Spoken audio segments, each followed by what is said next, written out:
Today's guest is a video extraordinaire, visual storyteller, Nina Froriep. So I'm really excited for today's conversation. If you're new to the show, my intention and goal with every conversation is to help female entrepreneurs just like you use their style to bust through limiting beliefs and find out like where we're getting blocked in our lives. Because if we're getting blocked in our style, we can use those clues to see where we're getting blocked in our business and our lives. It's all connected. I will make sure that I have a clean cut look about me when I get on a call with a client and or when I shoot a video. And that is not to be confused with being authentic or not authentic. What's up, Style Nation? Welcome back to another episode of Styled for Life. We're going to the silver screen today, baby. So, Style for Life is actually going to the silver screen too. And by silver screen, I mean a YouTube. So be on the lookout for some updates around how you can check into the podcast on YouTube. I wanted to start, I've tried this before if you've been here for a while, years ago, doing some YouTube videos so I can also use it to show some visuals when we talk about styling on the show. However, that being said, today's guest is a video extraordinaire, visual storyteller, Nina Froriep. So I'm really excited for today's conversation. If you're new to the show, my intention and goal with every conversation is to help female entrepreneurs just like you use their style to bust through limiting beliefs and find out like where we're getting blocked in our lives. Because if we're getting blocked in our style, we can use those clues to see where we're getting blocked in our business and our lives. It's all connected, right? And I want you to use your style to bust through those limiting beliefs and amplify your brand, okay? And that's what today's podcast is all about.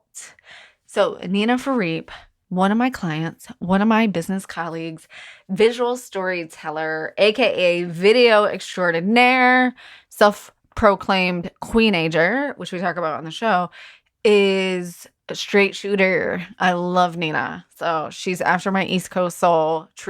I would say she's a true New Yorker. She's Swiss, and then moved to New York. So like keeping it real, she knows no other way.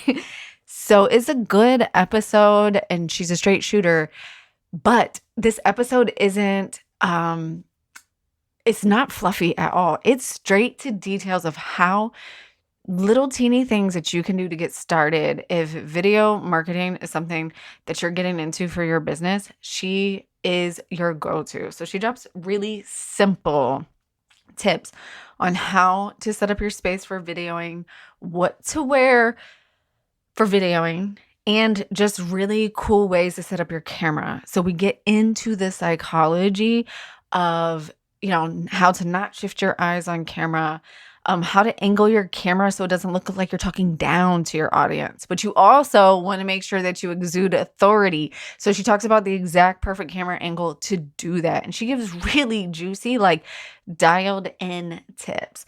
So if you're looking to make reels, YouTube shorts, or YouTube videos, IG videos, LinkedIn videos, just email marketing videos, like whatever kind of videos that you are looking to make in your business, like check out this episode. She also talks just about the importance of videos in our marketing and how to frame our marketing and how to do one sentence tips. Like when I say like she talks about how to do easy videos and how to get comfortable on camera, it's a juicy, action-packed, I don't know if action, just like strategy-packed, but simple, easy to implement episode.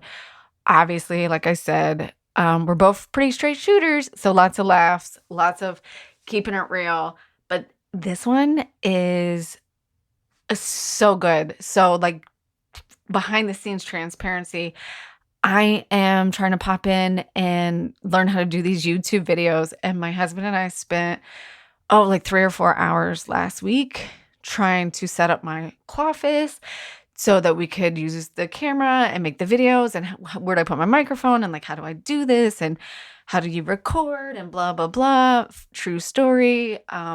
The microphone, we couldn't get it to work. Like, we're like 3 or 4 hours in, cannot get it to work. And we're trying out 2 microphones, like how to record it for audio. Obviously, that's number one, is podcasting is number one, video is number two. But we're trying to use 2 mics, and one of the mics, we just couldn't get it to work. And a little backstory here. He's a former IT engineer. And every time you call IT, what do they say? Well, have you restarted it? Is it plugged in? And we spent hours messing around. Well, there was multiple parts to this, but at the end, we couldn't get one of the microphones to work. And I was like, it keeps blinking red, right? And we just ignored it. And then come to find out, the fucking battery in the microphone, like this one shotgun microphone, needed a AA battery. And we could have been 30 minutes into lunch if we would have just checked the battery. But I share that story because when we were testing my camera and we were testing my setup, I was using the exact tips from today's episode with Nina.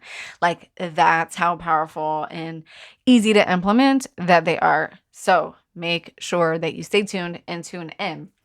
If you're looking for style support specifically on what to wear in your videos, and that's part of your Q4 or Q1 goals, and you're like, I want to be on camera more, I want to do more video, I just don't know what to wear. And sometimes I don't even know if you think that. I think it's a subconscious thing, and I've noticed that some of the ladies that are in the Style Squad now that did the Style Story event with me, they've started showing up on video more because they were like, I'm actually getting dressed. So it's so much easier to show up and create content in my business. So you might not even realize that that's one of the pieces that's really been holding you back in content creation, but it could be. So if it is, I have 2 options for you today if you need style support. 1, I just opened up free mood boards. There's a link. I have the link now. I will go drop it in the show notes for you today. You can go through. I'm going to start dropping mood boards for all the fall trends that I just presented a couple weeks ago inside of the Style Squad. So because you guys are podcast listeners, the first one's available. So you can get the Luxe Basics shoppable mood board and lookbook. If you want to go access it, I will put the link in the bio. I mean, not in the bio, this ain't Instagram. I will put the link in the show notes. If you're looking for a mini offer, like you've been toying with wanting to get styled, you weren't sure really where to start, I shower ideas, people. Shower ideas are the best ideas. Just came up with this brand new offer in the shower the other day called Amplify Your Closet. Essentially, it's an Amplify audit of your closet, and it's super easy for you and very impactful. I made a whole video of exactly how it will work, how we can audit your closet, how I can create outfits for you and give you your top 10 brand boosting style solutions to get in and get it done. Easy peasy, lemon squeezy. It's all outlined in a beautiful, super beautiful Google Doc with a little fun video for you to watch. Anyways, links in the show note. So if you're looking for style support, go check out that brand new mini offer, Amplify Your Closet, or go head over to the free mood boards and just enjoy those and get inspired. All right, stay tuned so you can check out Nina Froriep's episode on how to nail your video. All right, ladies, I'll see you on the other side. Nina Froriep, welcome to the Styled for Life podcast. I am so excited that you are here. Quick intro, but I really want you to introduce yourself. So Nina is near and dear to my heart. I love her sense of humor. She's a one-on-one client, a self-proclaimed queen-ager, which we could talk about, but more importantly, a visual storyteller and industry disruptor, aka video content connoisseur. Welcome to the show. Thank you. Thank you for having me. Very excited to be able to spend some time with you and your audience, of course. Just me. Nina, I'm super excited that you're here today. We were chatting and I said, well, my intention with the show is to always share stories, of course, but help entrepreneurs use their style to amplify their brand impact and to bust through limiting beliefs. And the more I record this and the more I go on the entrepreneur journey, I just realized I think that's what we're constantly looking for, right? Is like ways to create more impact, and then like ways to bust through our limiting beliefs so that we can create more impact. Yeah. Um, so when you said you wanted to come on the show, I was like, yes, because I know we have some juicy stories to tell. But before we hop in, will you take a second and just tell everybody your story really quick? Because I know you have some juicy nuggets and I don't want to leave them out. Oh, okay. So where to start at my advanced age? And I love that this is audio only. No, I'm just kidding, since I'm a video marketer. But so I am originally from Switzerland. I've been in America for over 35 years, which is more time spent in America than in Switzerland. Let's put it that way. And I've been a filmmaker all my life, and I started my company, oh my God, in 1997. Many of you probably not even born yet at that point. So I've been in business for quite a while. I have worked on big productions, and the last couple of years, I would say decades of my career, I worked on simultaneously corporate video and documentaries, because that was a really nice, it complemented each other really nicely. And then 7 or 8 years ago, I just saw sort of the writing on the wall that as a traditional producer director, I was going to be a dinosaur really quickly, especially in the corporate, like with a small company in the corporate world, because either you were going to be a giant and still keep working with, the IBMs and the big pharmas of the world, like, Merck, Pfizer, et cetera, or something needed to shift completely if I didn't want to sort of just be in survival mode. And back then I had just turned 50, just became a queenager. And I just felt that I just didn't want to be the paint myself in a corner and sort of scramble for whatever work was still around, because anybody with a smartphone in their back pocket, which is, everybody at this point, could shoot video, could edit video. So there really was no need anymore for that kind of amped up production value that I always was able to, we as production companies were able to distinguish ourselves because we had access to equipment, because we had people who knew how to use the equipment, and that all fell away. But what I also noticed really quickly is just because people had the equipment didn't mean that they knew what to do with it. And if they did something with it, it mostly was really atrocious. So I saw an opportunity there, and that's where I latched on and said, like, okay, let me become a coach. Let me become a facilitator and enabler for small service-based businesses that need to amplify their message, establish themselves as experts, and sort of create that trust online so they can attract their ideal clients. And I'm saying that so nicely today. It took me like 6 years to get to that kind of statement, right? It was a lot of fumbling around and trying to figure out who the hell my audience was, and who would buy from me, right? Who would have a need for that kind of services. That's really, I love the whole origin story though, from like, this is what I used to do. And then I saw the need, because that's the scariest place to be, but it's the realest thing that I've learned as an entrepreneur, just like even in the 3 years, it's just like how things change and always kind of keeping up. If it makes you feel any better, in 1997, I could drive. Oh, good. Excellent. Yes, that does make me feel a lot better. I have my license and I was driving, Nina. Okay, good. Awesome. That makes me feel a lot better. Good. And I am on my way to queenagerdom. I'm so excited. I really want to dive into those video tips, because I just was having a conversation last week with a new business friend that I met, and we were talking about style, and I was always talk about how when we feel really aligned with our style, it's so much easier to show up in the places that we want to show up, whether it's on a call, whether it's on taking pictures of herself on social media, but especially video content. And she said, I can see where I've stopped showing up. Like, I'll have really good ideas and I won't create content because I'm not connecting. I'm not getting dressed, period, point blank, not getting dressed. But I mean, what do you mean by not getting dressed? I'm wearing a black freaking t-shirt and I think I look really good. You do. Thanks to you, Katie. But, it doesn't mean, yeah. Okay. I mean, wardrobe and I mean, I'm calling it wardrobe because that's what we call it. as a term, a technical term in film, but it doesn't have to be complicated. I know it's highly personal, but you just have to fill that part of the frame where people can see you. And if you're creating videos for yourself and your company, it's most likely going to be chest up. You can manage chest up, right? Yes, yes. You can manage chest up. I love what you said. It doesn't have to be complicated, but it's highly personal. And that's my favorite part is no, you don't have to dress up and you don't have to follow fashion trends. You just have to know like what you like and like the clarity and confidence that comes from knowing what you like so that you can get on the screen. Exactly.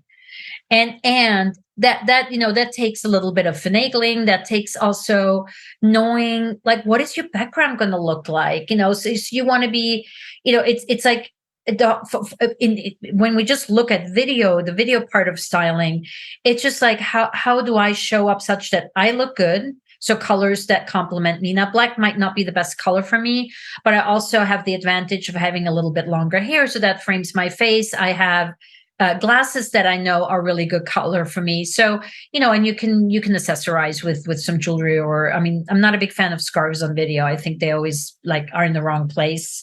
And then you don't have continuity if you try to edit, but that's a whole other story. But it just doesn't take that much, because especially on video, you want to be keeping it simple, so people are focusing on who you are, your face, and what you're saying, less so than like, ooh, what kind of blouse is that? What is she wearing? What's that t-shirt? It's not that you're showing up with your shoes and your pants and your silhouette and everything else, right? It's really just a snapshot of you in a very specific framework, both literally and figuratively. I love that. Can we get into some nitty-gritty tips? So you sent out an email a couple of weeks ago, and it said you were talking about patterns and colors. Can you share some patterns and colors that people should pick or avoid when making videos? So, in the old days, it was like, no bright reds, no blacks, no whites. You had to sort of appease the lens and the capability of the camera to sort of stay in not too contrasty patterns, because then the camera couldn't handle it. Nowadays, the cameras are phenomenal. So if red is your color, go for red. If you love black, go for black. What I would just say is, I would shy away from too much pattern. I find that patterns just don't look can look really amazing in person. They might just not come across fully intended on video because you're only seeing a fraction of it. Having said that, like if you have a really elegant or bland or whatever you want to call it white background and you want to pop it up a bit, maybe you should be wearing something that is colorful and patterned, etc. And then I would just say wear colors that you look good in. So I know that if I wear oranges and greens and rust red, I look phenomenal. Doesn't always translate on video, however, because my background is blue. So if I'm going to wear bright red and have a blue background, that's where the camera will still start like freaking out a little bit, because it's complementary colors. So I try to keep it in neutrals, just so the focus is on me, my face, and what I'm saying, and not on anything else. And again, it depends on who you are. Like you, Katie, are probably the only person I know who gets away sitting in the closet. It's super apropos, right? And it's very busy behind you, but it's a wardrobe that I'm looking at. And I know that you're totally into lipstick. So it's very apropos that you have the wallpaper with the lips with bright red lipstick behind you. And that really, really works for you. But that would not work probably for anybody else that I know.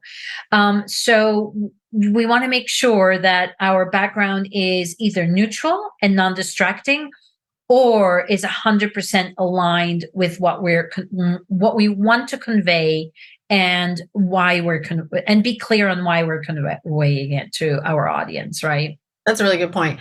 And to be fair, I try to have I try to keep the closet really clean. I can see some scragglers here. And I have an aftermarket camera that I try to dull out the background and make me the Mhm. spotlight, but it Yeah. still gives you the feeling. You said something really important. So I'm like, my brain is swirling. I have a personal pet peeve. Well, you have one that we share, and I have a personal one that I would like to ask you about. Maybe you can, I can say, well, Nina said, let's talk. Right, go for it. My Yeah. video extraordinaire go-to said, um, can we talk about skin on camera? I find it really distracting when people show too much skin on camera. So, like, especially the chest area. Shoulders don't bother me as much, but the chest area is something that it just feels really distracting to me sometimes when people show up on camera. And like, I love what you said around you really want people to hear the message, right? Like, what we're really trying to do is get that message and the impact and the story across. Do you have any rules of thumb for that? So it's funny. No, I actually have never talked about skin.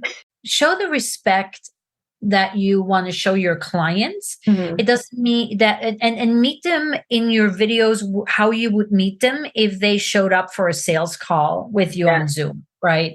And that is really so. In my case, I'm not overly, fashion conscious. I love simple straight lines and solid colors, but I will always make sure that my hair is clean. I will always make sure that, if it's a client call, I will wear some lipstick. Although, again, I'm not big into makeup either, but I will make sure that I have a clean cut and professional look about me when I get on a call with a client and or when I shoot a video. Mhm. And that is not to be confused with being authentic or not authentic, right? I have this one person that I have talked to this about who kept showing up in a wife beater. It's a woman. And she thought that was like lying in bed in the morning, disheveled in a wife beater. She thought that was being authentic. And I just thought it was absolutely horrific because that's never how she would show up for clients. And there was nothing authentic about it. If anything, it was just super distracting. I couldn't even listen to what she was saying because all I was thinking is like, what the F are you doing? Are you trying to talk yourself out of clients? I mean, it's just not cool. And so I would, my thing is always keep it simple. I love solid colors. I love clean lines, and I make sure that the way I present myself on the whole of the Zoom screen represents my company. So there's not going to be, stepped up curtains that have been sitting there. Like if somebody just moved, fine. But I had several calls with a gentleman who was obviously working out of a room that had stacked up curtains all around him. I'm like, no, not cool. Not if you're running a business and you're trying to be professional. Just take the damn curtains and distribute in such that they're not in the frame of the Zoom. I don't freaking care what's 2 inches, 2 millimeters outside of your frame Yeah. because I don't see it, right? Yeah. But what people see on video, on Zoom, that needs to just be clutter free, distraction free, and in support of your brand story, one way or the other. Yes, absolutely. And I think this is funny because neither one of us would classify ourselves as being like prude or really conservative. And like when you're talking about like showing up in bathing suits and stuff like that. But I think there's a respect for what we're here to do. Yeah. And I think what it really is for me, what the distracting, and you said this earlier, is like it doesn't frame your face, right? Like if there's too much skin, it's like not framing your face, and it's almost just like it's just this body that's out there floating, and you don't really know where to look. And Mhm. everything you said, there's a little bit of what I always like to call my fashion psychology, right? Is when you show up disheveled, that doesn't make me think that you're authentic. Because where I sit, and I know this is where I live, Mhm. is when you're constantly disheveled every time you show up on video, that's a representation of how you feel on the inside. And if you're here to help me get to a transformation quicker than I can get there myself, I want you to be vulnerable. I want to hear your story about your struggle. I want to know how you overcame it. but I'm not going to pay you. Like, unless you're showing me what it looks like on the other side. I don't necessarily Exactly. want to see you No. when you're in it because I'm in it. I need to know that I can get through it.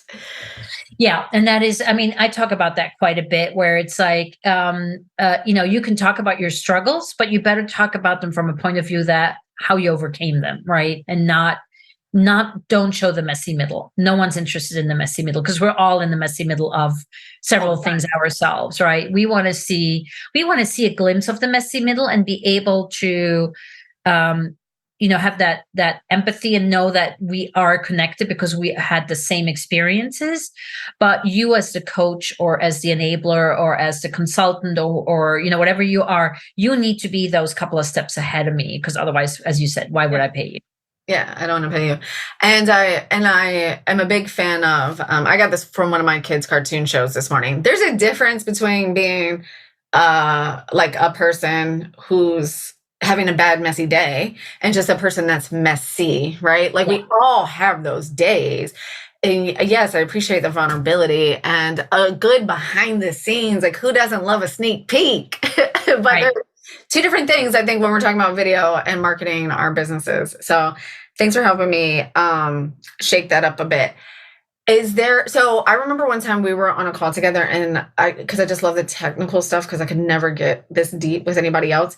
You had shared something about angles on your facing your camera coming down at you or up at you. And I feel like there's some other really fun psychological things there too that we can position ourselves as to make it easier to connect because the more virtual we get, the harder it is sometimes to build a connection. But the reality is you and I wouldn't know each other. We wouldn't be able to work with each other if we weren't virtual. So there's a lot to be said for that.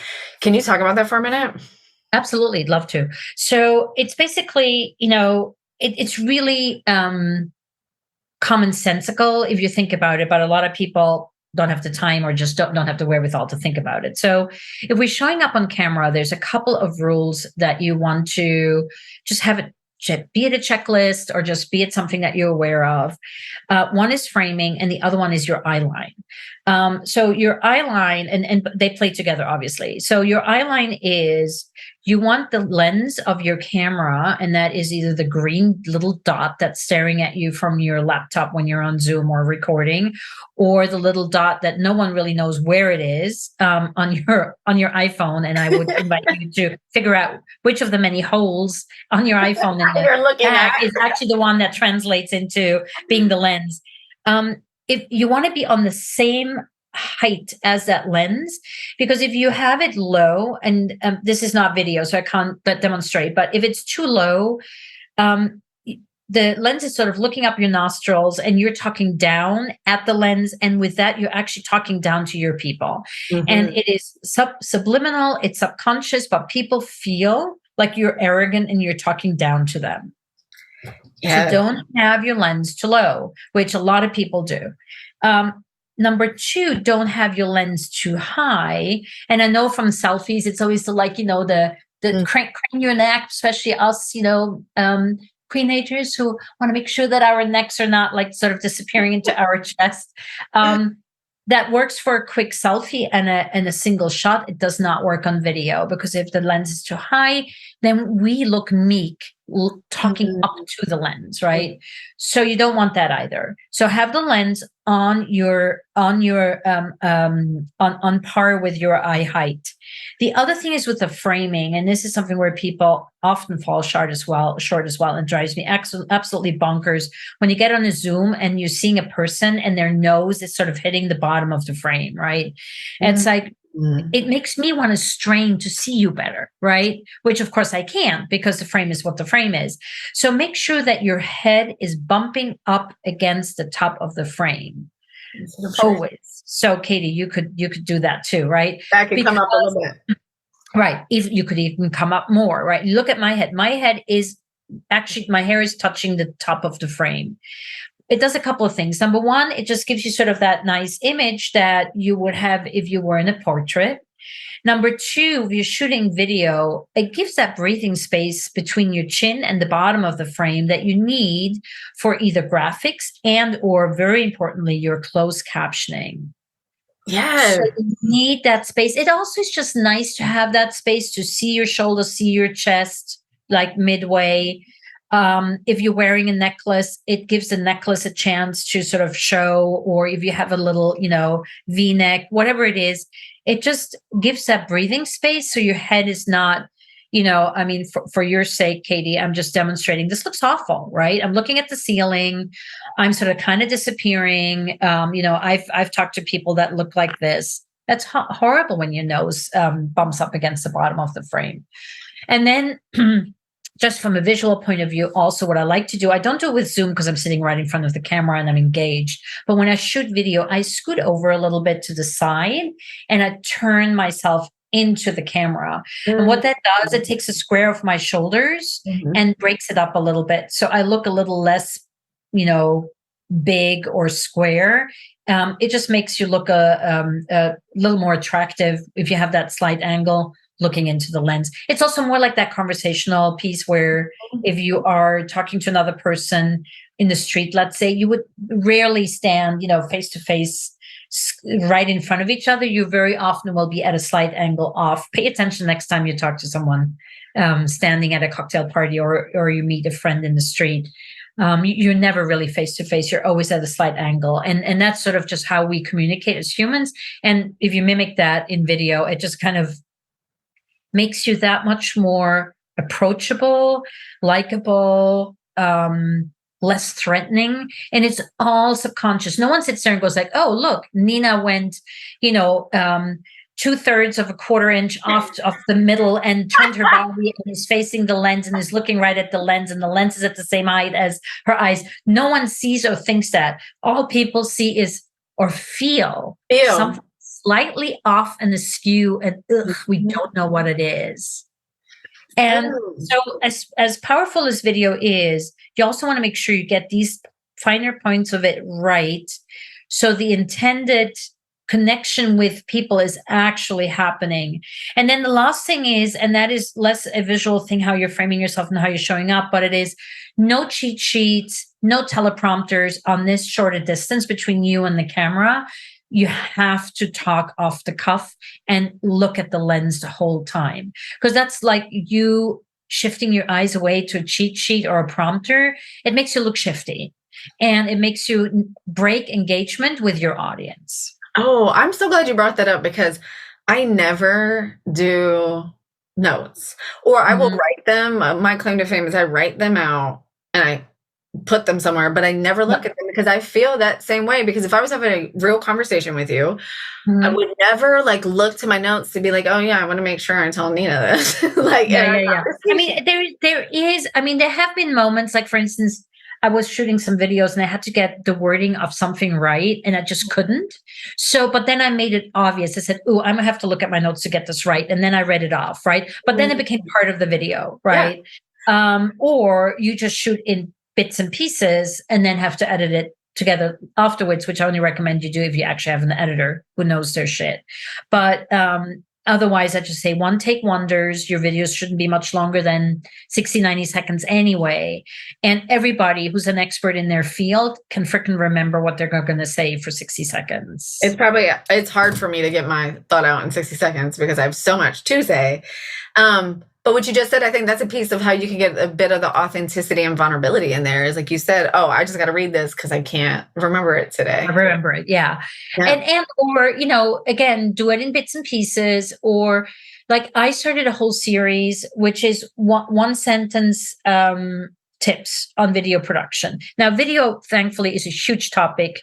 By the way, styling would be as well, where I can get away with something like that. And I'm up to 22 videos. I have 16 more planned, and I want to get to 52 eventually, which means a video a week. And then once I'm done with all 52, I can recycle them. Yeah, no, that's amazing. Thank you so much for these juicy, juicy technical tips. Of course. This is the stuff that just, I think, trips people up. But then when they can just hear an authentic conversation and they can be like, oh, I can totally do that too. before I let you go and we pimp you out so everyone can find you, full disclosure, Nina is a LinkedIn queen. So if you're going to connect with her, you got to come over there and hang out with us. And that's where I've been hanging out lately. So anybody listening to the podcast is going to have to meet us at those new digs called LinkedIn. That's going to be a whole nother podcast episode for me one day. Okay. Yes, absolutely. No, LinkedIn is where it's at these days for sure. Yep. Yeah. Is there anything that you want to say before any other tip or limiting belief busting or anything about how amazing style is that you want to drop before we let everybody know where they can find you? Yeah, I mean, I just think what's really important is just to keep in mind that, having your style and knowing what your style is a huge part of your brand story. Mm-hmm. And I regret that I haven't done what I've done this year, which is work with you, like 4 or 5 years earlier. Not that I showed up, wrong or disheveled or whatever, but working with you has given me that confidence to say no when I now know it's not something I should be wearing or want to be wearing, but think I should be wearing, right? And it also has just given me permission to do that authentic thing and not a wife beater, and also get confidence in, yes, I already had a style all along. We all do. But it was just sort of peeling back all those layers of shoulds, woulds, coulds, and didn't and have tos, and get very crystal clear. And when I had my branding photo shoot 3.5 years, nearly 4 years ago, I really wish I had worked with you, because everything I wore in that shoot, the photographer did a phenomenal job, but the wardrobe was awful. And, I just wish I would have had that confidence I have today, to wear what I really want to be wearing and not what everybody else tells me I should be wearing. Thank you, Nina. That's perfect. And that's really the message. And that goes back to the Queenager conversation of just stepping into who we really, really are. And that's the authenticity piece, is showing up with that. And then making sure that your camera's angled at the right angle, and you're going to win. Yes, you're all set to go. So if anybody's curious about Queenagers, there's a hashtag Queenager on LinkedIn. I write about it quite a bit. So you can go and look it up for yourself. Yes. So speaking of LinkedIn, where can everybody find you? Well, Nina Froriep on LinkedIn. I'm the only one. So look me up there, because I do what I teach and preach. So I post regularly. We do challenges, free challenges, a couple of times a year, LinkedIn content challenges. I post a lot of video, obviously, as filmmaker and video marketer.